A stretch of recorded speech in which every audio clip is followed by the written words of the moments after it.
Bonjour à tous, Alexandra Papillon, notaire à la Bassée. Je vais vous parler des avantages et de la fiscalité du legs. Alors, pour vous parler de la fiscalité du legs, il est important de connaître le tarif qui est applicable au legs en cas de décès.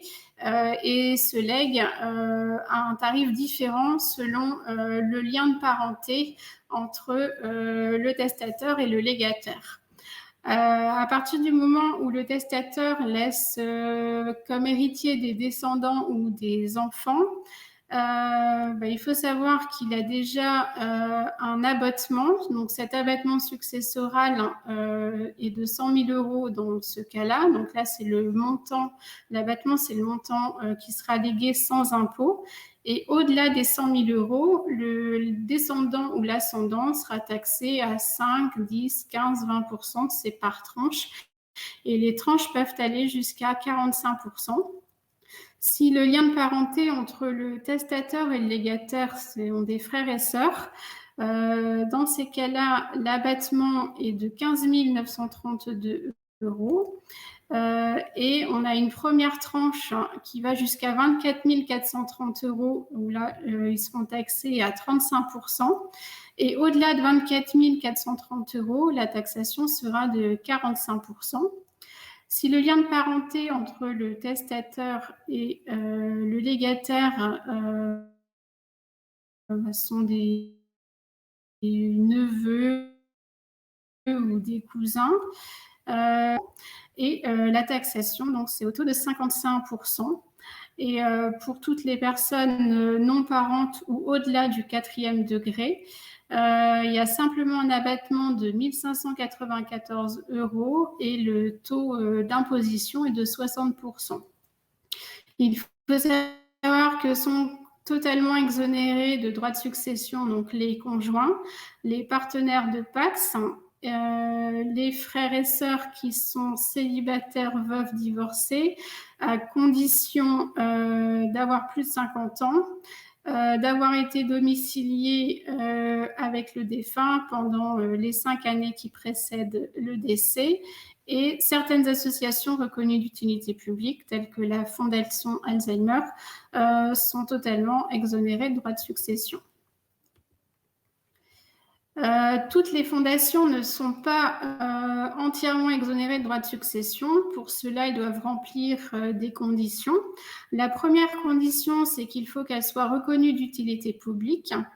Il faut qu'elles aient un caractère philanthropique et il faut que les ressources soient affectées soit à des œuvres d'assistance ou des œuvres scientifiques. Et la Fondation Alzheimer remplit bien toutes ces conditions. Elle est bien une association reconnue d'utilité publique, elle a bien un caractère philanthropique et c'est dans le cadre d'œuvres scientifiques. Ce que je vous propose de faire maintenant, c'est de voir un petit peu au niveau de la fiscalité comment on pourrait transmettre des biens à la Fondation d'Alzheimer tout en allégeant la fiscalité. On va prendre plusieurs hypothèses. Donc, la première hypothèse, vous n'avez pas de famille proche à gratifier. Vous souhaitez consentir un legs à la Fondation Alzheimer, vous pouvez tout à fait leur consentir un legs universel et ce legs sera entièrement exonéré de droits de succession.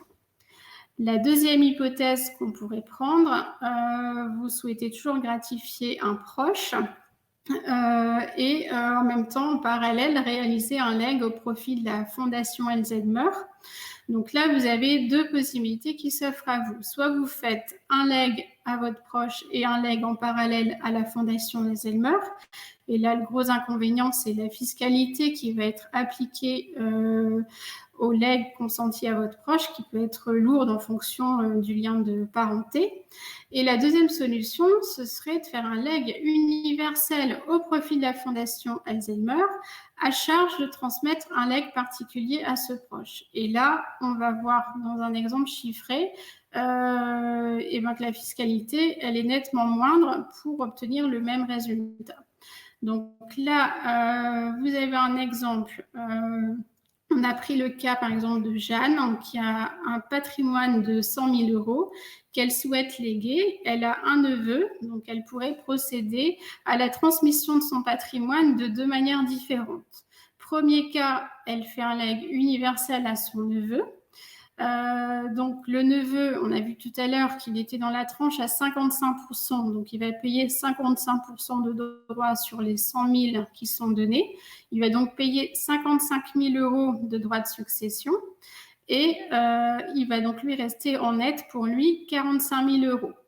Si on prend le deuxième cas où on décide de faire le legs universel à la Fondation Alzheimer, à charge pour elle de transmettre le legs particulier donc au neveu 45 000 euros. Donc le neveu, on voit qu'il reçoit toujours la même chose, il a bien les 45 000 euros, mais dans ces cas-là, comme le legs était fait à la Fondation Alzheimer, donc la taxation du legs pour le neveu va se baser sur ce qu'il reçoit effectivement. Donc on va payer les 55% de droits sur les 45 000 euros. Donc au final, on va payer 24 750 euros de droits de succession et on pourra avoir la différence qui reviendra à la Fondation Alzheimer.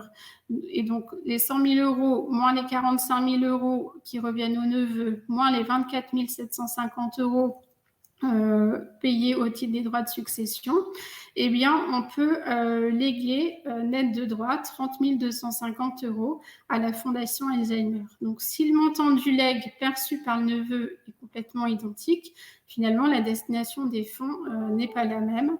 Et ça peut être intéressant, effectivement, de procéder dans ce cas à un legs universel au profit de la Fondation Alzheimer à charge de transmettre au legs particulier. J'espère que je vous ai éclairé sur la fiscalité des legs.